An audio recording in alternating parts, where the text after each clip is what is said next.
श्री सद्गुरु महाराज की जय। पूज्यपाद महर्षि संत सेवी परमहंस जी महाराज का प्रवचन, वर्णीय दुख है सुख नहीं। इस प्रवचन का दूसरा भाग। जिन साधु संतों के परित्राण के लिए भगवान अवतार लेते हैं, उन्हीं भगवान की संतान साधु संतों का अपमान करती है, हास परिहास करती है। फलतः उन साधु संतों के अभिशाप से अपने ही कुल का नाश करती है। जिनकी आंखों के सामने देखते ही देखते एक ही दिन में समस्त कुल परिवार लड़ झगड़ कर कट मर कर समाप्त हो जाए, क्या उनका जीवन भी सुखमय कहा जा सकता है? और भी देखिए, कुरुक्षेत्र के समरांगन में स्वयं भगवान तो पांडवों की ओर थे और इनकी सेना इनकी विपरीत ओर यानी कौरवों के पक्ष में लड़ रही थी। यह कैसी विडंबना है। उनके देह त्याग का दृश्य भी कितना हृदय विदारक होता है। भीम के द्वारा इन्होंने जरासंध का वध करवाया था और जड़ा नामक व्याध के द्वारा जंगल में इनका वध होता है। इनके शरीर पतन के पश्चात इनकी पत्नियों की क्या गति हुई, महाभारत मुसल पर्व का मनन करके जाना जा सकता है। परलोक गमन के समय भगवान श्री कृष्ण ने दारुक से कहा था, दारुक, अब तुम द्वारिका चले जाओ और वहाँ यदुवंशियों के पारस परिक संहार, भैया बलराम की परम गति और मेरे स्वधाम गमन की बातें कहो। उनसे कहना कि अब तुम लोगों को अपने परिवार वालों के साथ द्वारिका में नहीं रहना चाहिए। मेरे न रहने पर समुद्र उस नगरी को डुबा देगा। सब लोग अपनी अपनी धन संपत्ति, कुटुंब और मेरे माता पिता को लेकर अर्जुन के संरक्षण में इंद्रप्रस्थ चले जाएं। श्रीमद्भागवत अध्याय 30 श्लोक 46, 47, 48। अतएव उनके महाप्रस्थान के बाद रुक्मिणी आदि पटरानियां तो उनके ध्यान में मग्न होकर अग्नि में प्रवेश कर गई। उनकी बची हुई अन्य पत्नियों को लेकर वीर अर्जुन द्वारिका से इंद्रप्रस्थ की ओर जा रहे थे। बीच में ही लुटेरों ने से उनकी मुठभेड़ हो गई। जिस गांडीव धनुष के प्रबल प्रताप से अर्जुन ने मर्त्य से लेकर स्वर्ग तक अपने प्रभुत्व का प्रदर्शन किया था, आज भगवान श्री कृष्ण के नहीं रहने पर उसी धनुष पर प्रत्यंचा चढ़ाने में वे असमर्थ हो गए। उनके देखते ही देखते कुछ स्त्रियां तो स्वेच्छा से लुटेरों के साथ चली गईं और कुछ को वे लोग जबरदस्ती ले गए। उन दस्युओं के पौरुष के सामने पार्थ की एक भी न चली।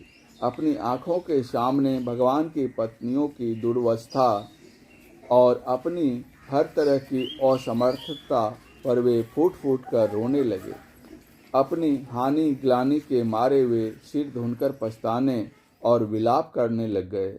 भक्त प्रवर सूरदास जी महाराज ने अर्जुन के विपन्नावस्था का निम्न प्रकार वर्णन किया है। हरि बिनु को पूर्वय मेरो स्वारथ, मुंडहि धुनत शीश कर मारत, रुदन करत नृप पारथ, थाके हस्त चरण गति थाको, अरु थाक्यो पुरुषारथ। पांच बान मोहि शंकर दीने, तऊ गए अकारथ, जाके संग से तो बंध कीनो, अरु जीत्यो महाभारत। गोपी हरिसुर के प्रभु बिन छूटत न प्राण पदारथ। खैर, जो कुछ भी हो, वे दायित्व पूर्ण ढंग से जागतिक कार्यों का संपादन करते हुए नियमित रूप से संध्या वंदन भी क्या करते थे।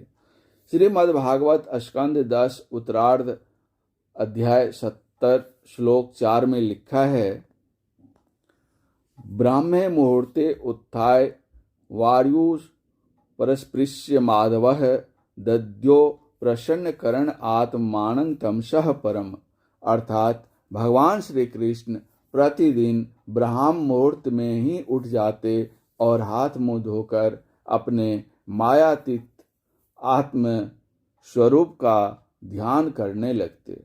उस समय उनका रोम रोम आनंद से खिल उठता था। कहने का तात्पर्य यह है कि इतने उलझनपूर्ण और कंटकाकीर्ण जीवन में रहते हुए अपने पुरुषार्थ से श्री कृष्ण ने जो सुकीर्ति विस्तृत की वह अवर्णनीय है, आज भी अमर है और उनकी धवल ध्वजा धारा पर अनंत काल तक फहराती रहेगी। वस्तुतः वे महायोगेश्वरो हरि थे, अधिक क्या कहा जाए। योगः कर्मसु कौशलम के तो प्रतिमूर्ति थे। श्री मद्भागवत गीता का अमृतोपम उपदेश देकर उन्होंने जगत को चमत्कृत कर दिया है। उन्होंने अपने पवित्र चरित्र और कार्य कुशलता के द्वारा प्रमाणित कर दिया कि मानव जीवन में उत्थान पतन लगा रहता है। दिन रात की भांति संपत्ति विपत्ति आती जाती रहती है, लेकिन जो कर्तव्य पथ पर दृढ़ होकर रहता है, सत्य को धारण किए रहता है, उसकी विजय सुनिश्चित रहती है। सत्यमेव जायते नानृतम। उनका अंतर और बाहर सागर की भांति आनंद की हिलोड़े लेता रहता था। उनका हृदय इतना विशाल था कि अपनी जान लेने वाले दुष्ट शैतान के प्रति भी मेहरबान था।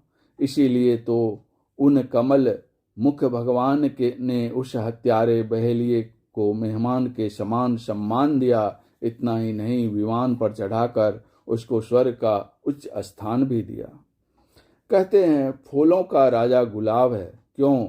इसलिए कि उसके दसों दिशाओं में कांटे ही कांटे रहते हैं, फिर भी वह पल्लवित मुकुलित और पुष्पित होता है। भगवान श्री कृष्ण ऐसे ही थे।